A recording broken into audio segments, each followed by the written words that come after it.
Good morning and welcome to Football League World TV. My name is Ned Holmes and this is the debate show. Today our focus is Nottingham Forest as we assess whether Steve Cooper's side are genuine playoff contenders this season. To do that, I'm joined by my Football League World colleague Billy Mulley. Billy, how are you doing this morning?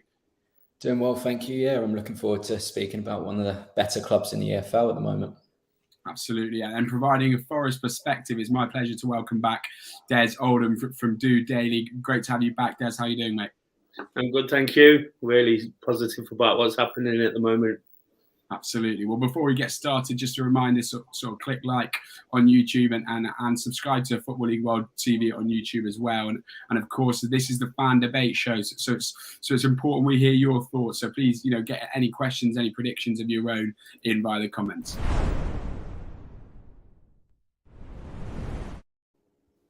We'll start with Saturday's game in South Wales, where Forest came out on top in the Steve Cooper Derby, beating Swansea 4-1. Des, you were there at the Swansea.com stadium. Just how impressive were the sort of visiting side?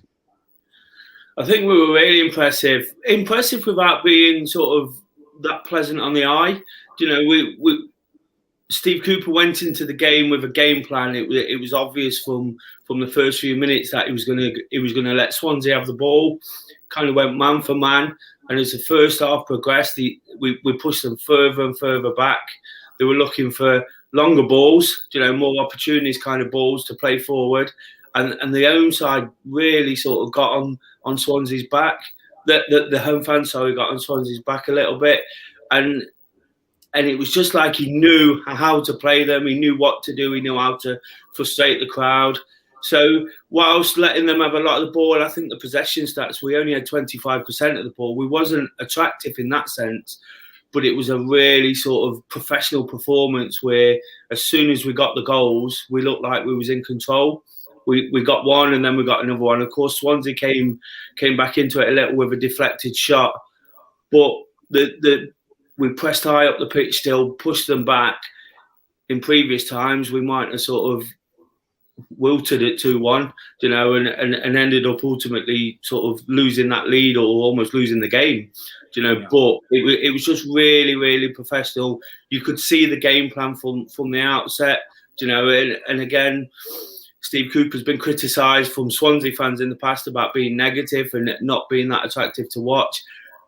We kind of like it. I don't know if it was so bad before, and this looks better. But when you've got the players we've got in attack, Brennan Johnson, Lewis Grabban, and those kind of players, you always feel like you've got a chance, and it was just a case of getting that first goal in the second half. But Swansea had a couple of decent chances first half. Of course, with that much of the ball, they're gonna get through at times, but we really restricted that, and like I say, it was just a really, really professional performance. Absolutely, certainly promising from a Forest fans' perspective, and a statement win in terms of that Steve Cooper identity. But Billy, coming to you about Saturday's game, do you think it's a bit of a statement victory in that they've got a comprehensive win against a team that many people were thinking might make a sort of late push for the playoffs this season, and also have now moved to within 2 points, I think, well, maybe 4 points, is it 2? But close anyway, back in 8th. Was that a statement victory for Forest? It's a really big statement victory for Forest, and I think it was also a demonstration of how to play against Swansea, how to deal with their harmless possession. As Des was saying, it was a lot of possession, but it wasn't really in the right areas, territorially speaking. And yeah, closing that gap, it really does look good for Forest at the moment. And I was looking at the game before, and you thought 13th versus 14th, but both of these teams are in false positions because of sort of the turn of form that they've both experienced in sort of recent months. So in that respect, I thought whoever was going to go and win this one was going to be really within a shout of making the playoffs and striving towards them. And I think that's exactly what's happened with Forest. Looking individually at about Lewis Grabban as well, I couldn't believe that he's on 9 goals now in the league, averaging a goal every 147 minutes, which is really impressive. And another thing that I think was really impressive about their display at the weekend was that Joel Pirro scores with sort of 20, 25 minutes to go, and that could create a lot of drama and spark a lot of negativity around the Forest side, but they dealt with that really well. Didn't let the home crowd sort of influence anything, and that they netted about 6 minutes later. So I think it was a thoroughly professional performance from Forest, and another result and another performance that suggests they'll be in amongst the playoff push as the season progresses. Absolutely. Well, it is so sort of congested in that sort of 6th to 18th area at the moment, and we'll come on to that later. But I was shocked to see them sort of as high as 8th after that victory. Des, your thoughts on the Swansea win, reflected by I think a good friend of yours, Mr. Doyle, said great win at Swansea, and praised that Cooper plan just as you did. Now we're going to move on to sort of talk about Steve Cooper's tenure just in a minute, but just a reminder to anyone else watching to please get your comments in. We'll get them read out, and any questions you might have for me, Des, or Billy. You know, Saturday was arguably Steve Cooper's best game in charge in what has been a really impressive start to life at the City Ground. There's no doubt that Forest are underachieving under Chris Hughton. But I'm not sure anyone expected, the Welsh coach to start quite as strongly as he has, given, how low the confidence must have been among the squad after that difficult start. That's now 27 points in 14 games since he took charge, meaning only Fulham have picked up more since he took charge, and they're now only 4 points back from the playoffs in 8th. A lot of good stats there, Des. Is there a real belief amongst Forest fans now that a top 6 finish could happen? Absolutely, yeah. I think Saturday and the jump we made on Saturday, we all walked out of the ground and we was actually surprised we was in 8th. Obviously, it was a big win, 3 points as normal, but we couldn't believe that it was almost getting out of that bottom half. We felt that we could push on from, and every time we was getting a draw, it was just pulling us back in. So yeah, it's a real sort of big thing. Sort of everybody sort of buzzing.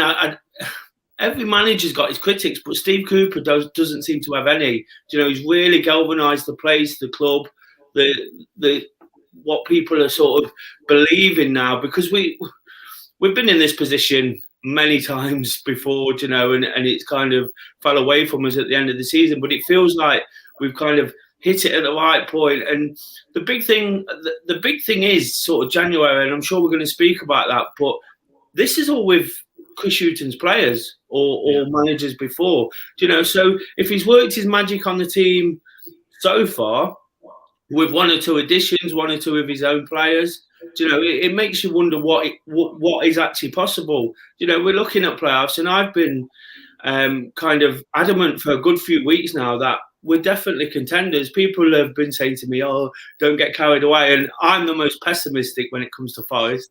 I'm the most optimistic in life, but when it comes to Forest, when Steve Cooper come in, I was like, well, we'll take sort of 15, 14, that kind of thing.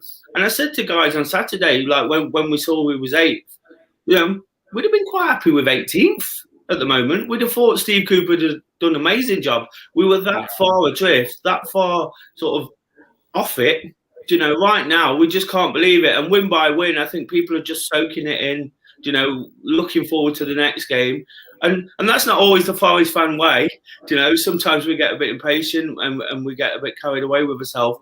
But because we can see the game plan, we can see what's happening, it feels like if there is a blip, we can come back from it. Whereas in the past, sort of the blip happens and all the toys come out the pram and everybody's anxious. But right now, we just feel like we can go from one game to another and really just keep progressing. Absolutely.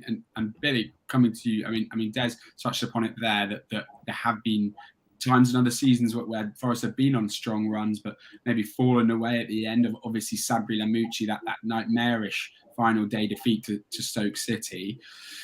Obviously, Steve Cooper is a player with a fantastic record when it comes to reaching the playoffs. His only 2 previous seasons in senior management with Swansea, both times they reached the playoffs. That's quite some record, and just how important do you think that sort of experience from the coach could be if Forest are going to make the playoffs this season?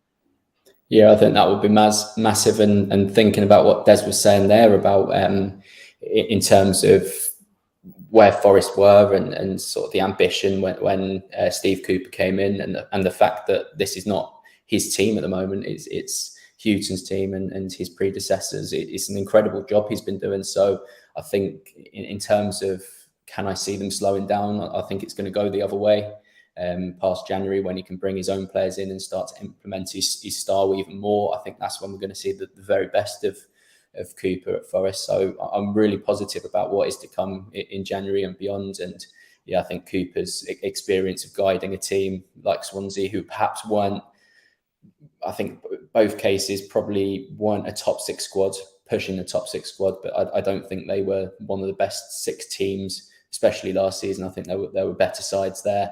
So I think his experience of overachieving and getting them into the playoffs it could be vital. I think Forest at the moment possess a better squad than Swansea did both these seasons that he has got. Then he got Swansea into the playoffs. So I'm really, really positive about what he's doing at the moment. And when you compare his points per game, I think it's 1.93 since he's come in.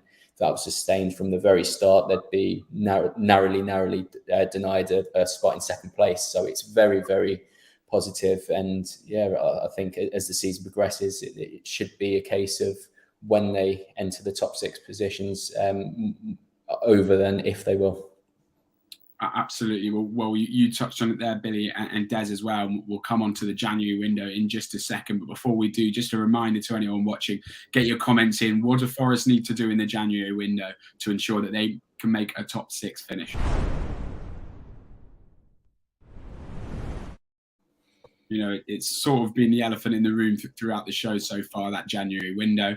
It's obviously going to be important given, you know, it's the new managers first, of course, but also how wide open that championship playoff race is. Des, before we come on to talk about really any links to players and anything like that, you know, from a Forest fan perspective, what do you think Forest have to get done? What business do they need to do to sort of secure a playoff place, do you think?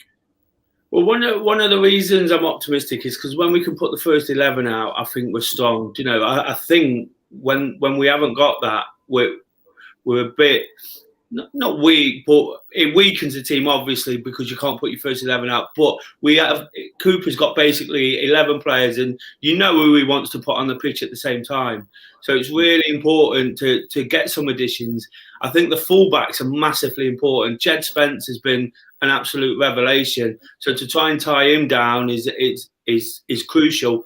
And the fullbacks, just for the way Steve Cooper plays, they play really high up the pitch. You know, we're built on a solid defence. We've got those players in place already. You know, it's either a 3 or a 2.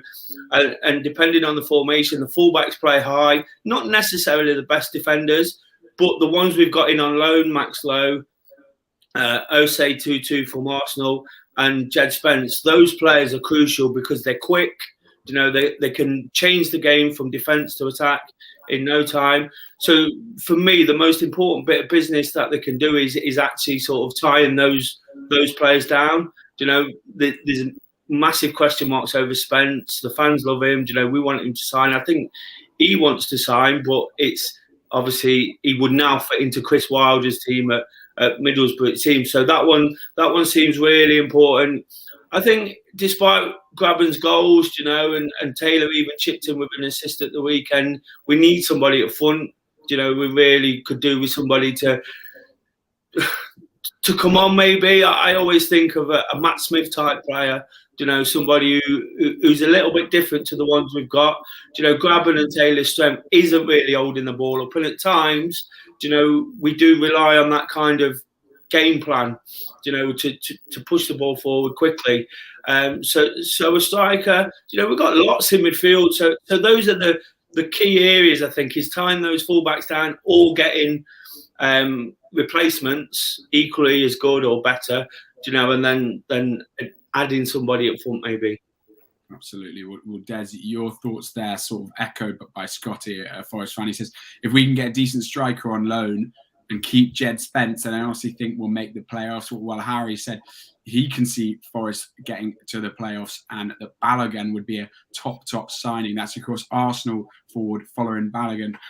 Forest among the sort of host of championship clubs sort of keen to strike him. Striker, we've heard is a priority. I think it was John Percy from the Telegraph that reported that the other day. And Dwight Gale's a name that's been linked, Billy.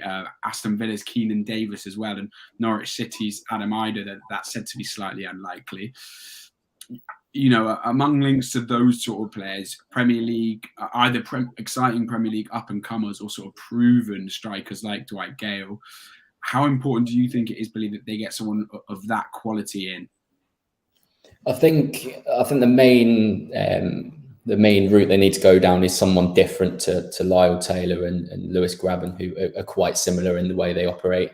As Des said, you either go sort of the route as a player that can definitely hold the ball up and influence stuff with his physicality, or you go for a younger player that's got the pace and the intelligence to get in behind and cause problems that way. I think Balogun is a player that I'd done an opinion piece on that sort of made me realise how good of a player he was watching clips of him and what sort of reading scout reports from him. He's a player that's got a really exciting future, and I think with Cooper's ability to develop younger players, his time with the England youth setup and his sort of progression of Rhian Brewster whilst at Swansea, I think that could make a deal for Balogun quite a good one. Also, like this link of the MLS striker who couldn't stop scoring last year, 23 years old, seems to be sort of a similar mould in terms of his movement and getting in behind, and obviously got that knack for scoring goals as well. So it'll be exciting to see who they do bring in. I would prioritise bringing in a youthful striker over experience in Dwight Gale, although Dwight Gale could quite easily come back to the Championship and be a real star again, as we've seen over the years. So yeah, it's exciting times for Nottingham Forest fans, because I think a striker that comes in will get plenty of service. You think the likes of Joe Lolly, Sinkernagel and Brennan Johnson, players that consistently create chances. So yeah, I think that the striking option is an exciting one for Forest fans. I also think that, as Des was alluding to there, ensuring that fullbacks are sorted. It was a big problem in the summer as well. So ensuring that they do have a good calibre of fullbacks once January gets kicking off again. Jed Spence would be unreal, because he's been absolutely brilliant. Watching him against Luton when I went up there, it was unfair watching him play on that pitch, because he had the beating of our left-hand side the whole game. So it was, I think Jed Spence would be the ideal signing there, but if they cannot agree something there, then I'm sure they'll be looking at other options. Absolutely. Obviously, Billy, staying with you on that topic of wing-backs, Max Lowe is someone that perhaps Sheffield United might be looking to recall, given Chris Wilder, the new manager. Oh no, not Chris Wilder, sorry, but Paul Heckingbottom, the manager there, and obviously Chris Wilder, Jed Spence's new manager at Middlesbrough. If they were to lose both those players, does wing back then automatically become the top priority for them signing replacements? Definitely, yeah, because I think, as I was saying, it was a problem in the summer. I think Gaten Bong actually left the club and then came back, and in terms of right back, that was something that sort of dominated the whole window in the end. And I think in Max Lowe's absence, Gaten Bong's come back into the side a couple of times. I don't think he has the quality, and I don't think he's the sort of the future for Forest. I don't think that's what Cooper sees. I don't think he has much of a place in the squad anymore. I think Jack Colback's also filled in at left wing back. I know he did against Luton, and I think we all know that he's more influential in the middle of the park. You prefer to have him in central positions dictating the play, as opposed to out at left wing back, although he can do a job there. So yeah, I think left wing back and right wing back are two very, very important positions for Forest. And I think left wing back, if Lowe does go, then they've also got Reece Norrington-Davis who could come in. There's no reason for Sheffield United to have three left wing backs.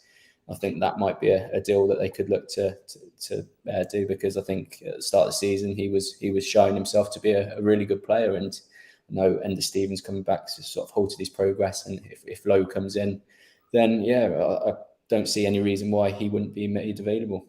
Absolutely. Norrington Davis, certainly a player that's impressed at championship level before. Well, next we're going to move on to sort of looking at some of the other teams that will be sort of tussling for those playoff places. So if you're any Forest fans watching or fans of the EFL, let us know who you think Forest's main rivals will be.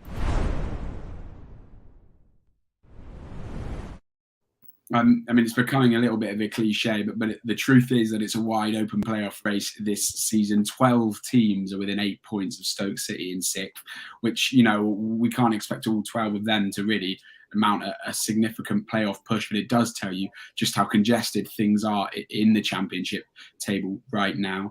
At the moment, the top 6 reads Fulham top with 45 points, Bournemouth with 43 in second, West Brom in third with 40, Blackburn a place back with 39, QPR in 5th with 35, and Stoke in 5th with 35. Forest, of course, back in 8th with 31 points. Des, which of the teams would you say, I guess ignoring perhaps Fulham and Bournemouth, if we're going to assume they're the top 2 for the time being, which of those teams would you say you're most worried about as other playoff contenders? Well, I think West Brom are finding form again. They almost seem to have had their blip. They picked up some good results recently. Went to Coventry and won, which was obviously a big game, local derby. They won again at home at the weekend. So I think behind Fulham and Bournemouth, they're kind of that next team. When they're on song, they're a bit above the rest of the teams as well. So I think that they'll get into the playoffs. I look at QPR and I think the strength they've got in attack, the way they can sort of rotate the front men, I think they could sort of stick up there all season. They were a little bit weak at the back. When Forest played them, I thought we could have really got at them. And if we'd have scored early, we'd have won that game. So with what they got up front, they might just have enough. Some of the other teams, I'm not quite sure are going to stick around. Blackburn are obviously flying at the moment like Forest.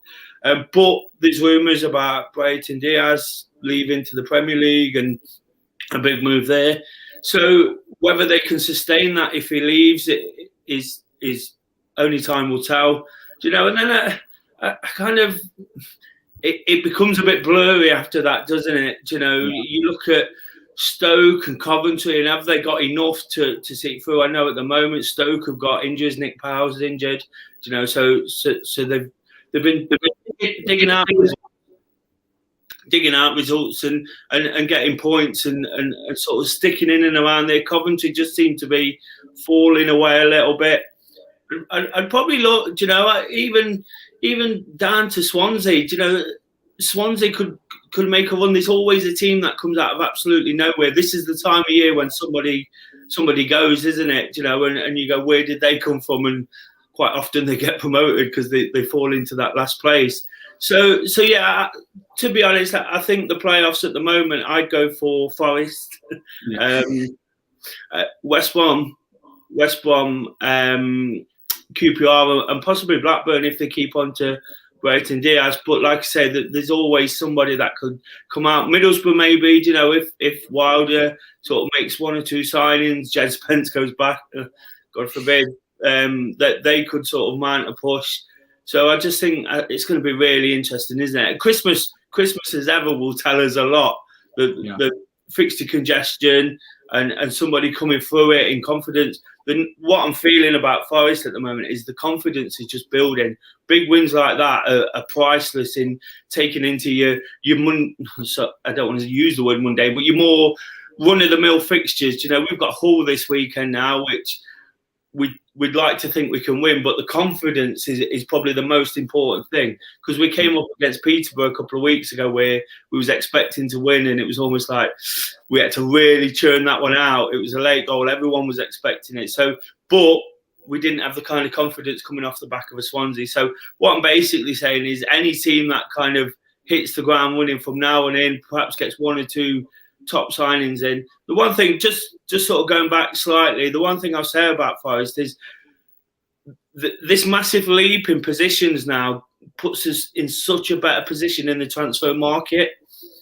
We from being sort of 12, 13, 14 jumping up to 8th on the edge of the playoffs, beating Swansea, almost looks like it's an attractive proposition.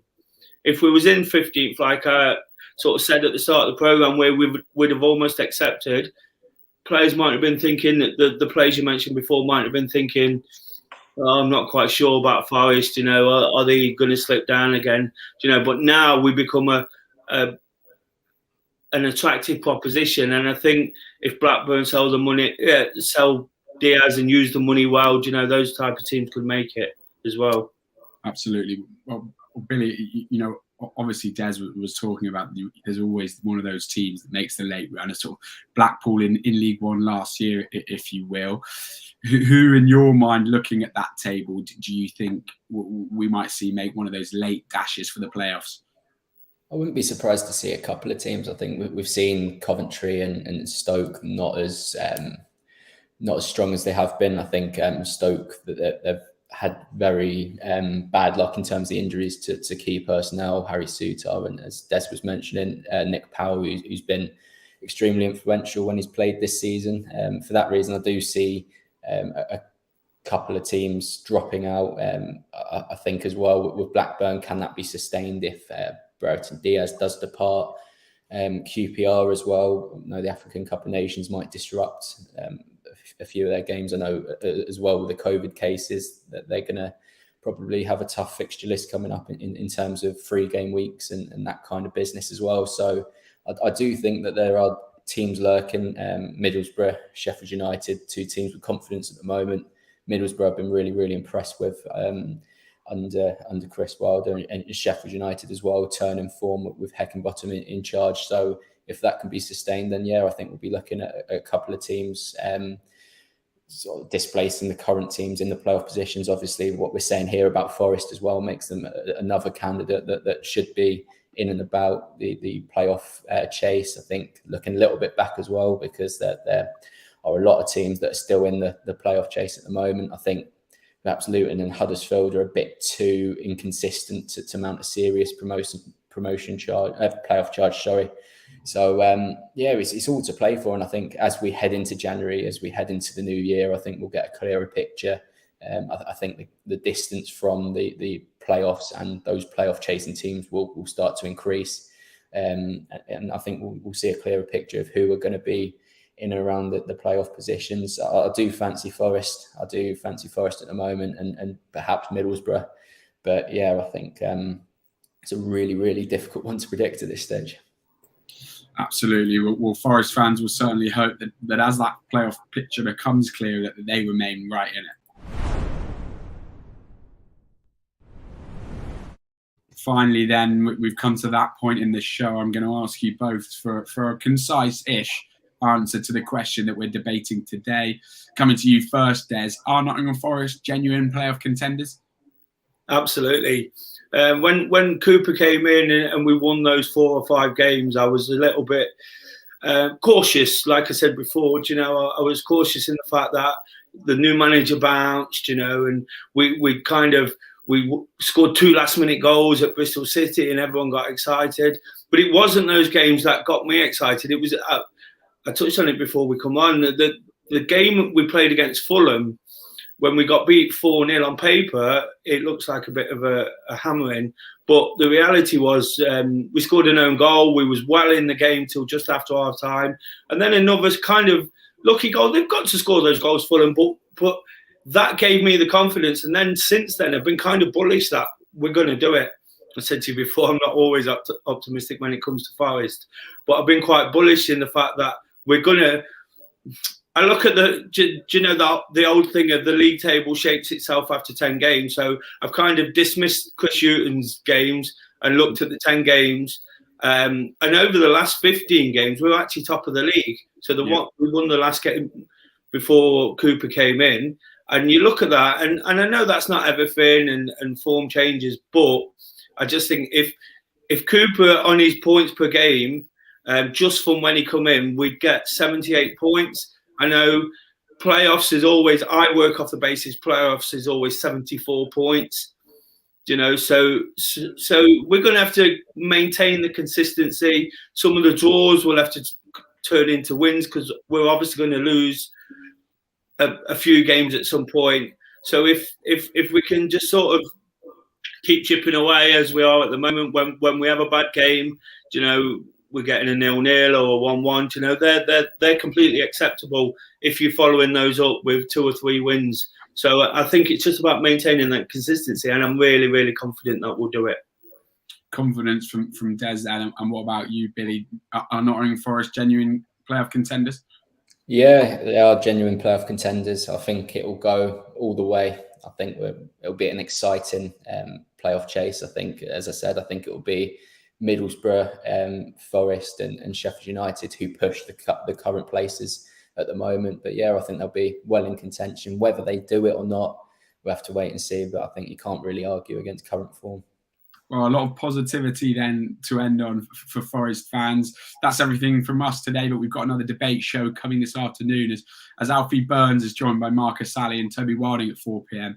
And it's a controversial one because they'll be discussing who the top 3 biggest clubs in League One are. Billy, thanks so much for joining us. And Des, as always, a real pleasure. And I would sort of highly recommend people head over to Do Daily, Des's YouTube channel, which covers all manner of things, including mental health. It's certainly something worth checking out. But that's everything from us today. Thank you both.